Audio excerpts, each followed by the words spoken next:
Ang susunod na battle ay rated PG. Patnubay at gabay ng magulang ang kailangan para sa mga batang manonood.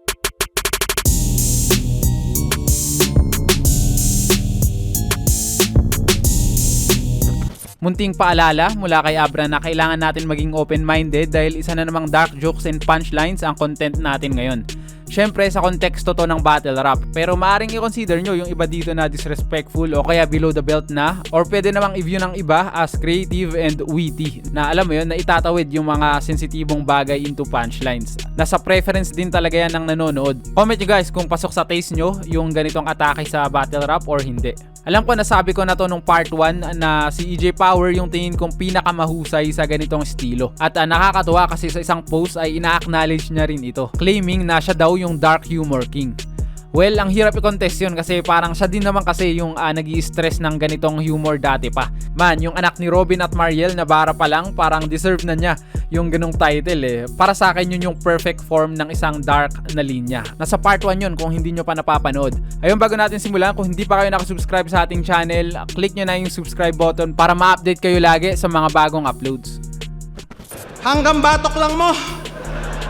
Kakasyabu mo yan, dapat matokhang to. Pag nakakabatak tot kamanyakan iniinda. Pag pinapaltan mo daya per anak mo, puta nalilibugan ka.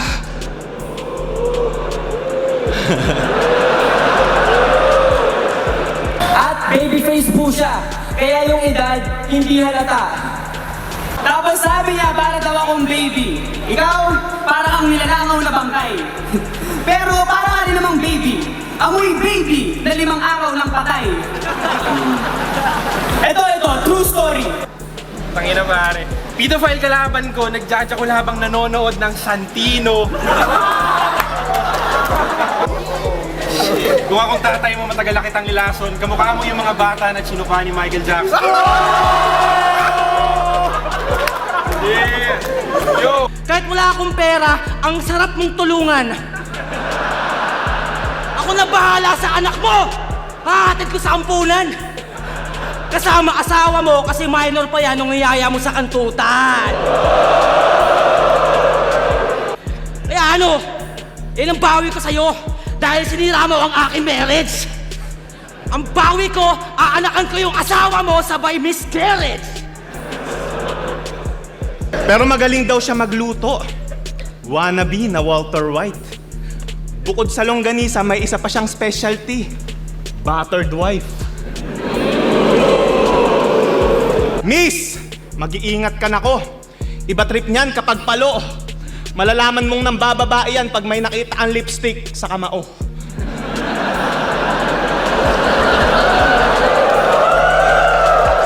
Matandang malibog. Tinatawag na din akong matanda sa motos kasi laging kau kasama ko. Sobrang tanda mo. Patay na mama at papa mo. Hindi, joke lang. Joke lang. Joke lang. Oy, anak mo, nadamay! Huwag ka nang malungkot. Matagal na siyang patay. Di niya ito mapapanood. Kaya sagaran talaga! Wala nang anumang buod! Tapos susulatan ko pa ng mga bara yung puntod! Paano kung sasaktan yung bata, patay na yung anak mo? Mabigat maging ama kasi puro agramo. Di mo tuloy na karga kasi laging kargado. Ibig sabihin, Renz, yung round 3 mo madilim na. Tawagin mo na lang nanay mo na sa ganun may ilaw ka. Kaso real talk problema. Wala siyang ibibigay na liwanag, duwag. Kasi gubat 2 pa lang doon na nagsisimula ang kanyang pagiging bulag. Oh! Bulag na nanay nito. Kasi pasaway to nung paslit. Alam mo kung anong masakit? Kung gaano kalaki kinikita mo, sa nanay mo naman pinagkait. Grabe ka naman. Pinarsonal mo ako ng matindi. Wish ko pa naman ngayong Pasko, yung nanay mong bulag, mabingi!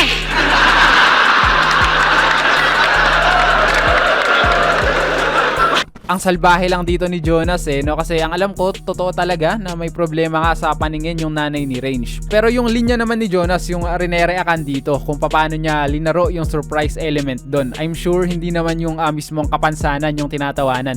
Ito nga yung parang twisted sa mga gantong dark jokes kasi talagang minsan hindi mo rin alam yung proper reaction. Ito, mapunta naman tayo sa mga reference type na dark punchline kasi nung ginagawa ko to ay napansin ko na parang may sariling classification din yung ganto. Sa dami na rin palang gumamit ng mga dark or yung mga tragic na reference. Minsan nga ay fresh pa yung iba or yung mga too soon pa para gamitin, di ba? Naalala ko meron pa nga gumamit nung Kobe Bryant helicopter incident noon pero hindi ko maalala kung sino at hindi ko rin mahanap kaya hindi siya na-include dito. Guys, kung alam nyo kung sino yung gumamit noon, comment nyo lang yan sa baba. Sunog ang baga nitong supot na bata na mas mabaho pa sa utot ng baka. Pistolero ka nga pero isa-isa lang ang pwedeng tamaan sa kada putok ng bala. Samantalang ako parang Hacienda Luisita Massacre lang kasi brrrra!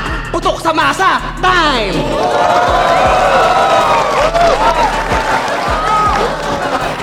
Matagal na akong kumikitil sa Manila mula pa nung Ahon 6. Di ka na magre-regenerate kahit mag-type ng bago Vicks. Umiwas ka man sa bala ko, lumemborak Malakiano ribs. Ang ending mo pa rin, airpods ni Jano Gibbs. Joke lang. Binasted ko si Arian? Oo, gago! Tangina pare, kung ako yun, kakantutin ko yung habang suot lang niya sapatos. Nakatuwad, hubot-hubad sa poste ng kagapos. Tapos papadila-dilaan ko kay Arian De Leon ang aking sorbetes. Ipuputok ko sa kanyang dibdib, Angelo Reyes! Wala kang pag-asa manalo. Pero panalo yung joga ng syota mo, ha? Palamas naman, oh.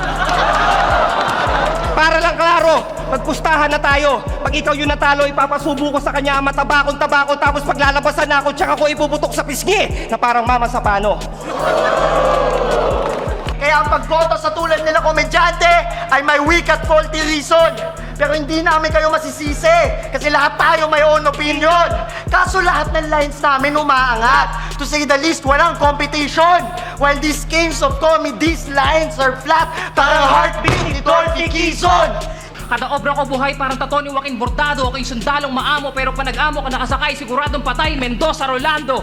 Kaya wag kang masyadong maere, wala ka sa eroplano o kayong aksidente. Sino mang nasa area kang pinapabagsak, Jesse Robredo. Sarkastikong paratang sa dyan nakaatak sa mga barang. Isasampal ko sa pagmumukha mo na mukha nga pinag-practice ng barang. Magsumiti ka man ng petisyon sa Kongreso at magreklamo sa Senado. Pababagsain kita kagaya ng eroplano ni Robredo. Nasa susunod na magsusunog patubrad ng FEG! Tsak na sa bugyan siya ay babatuan ng bukas na LPG!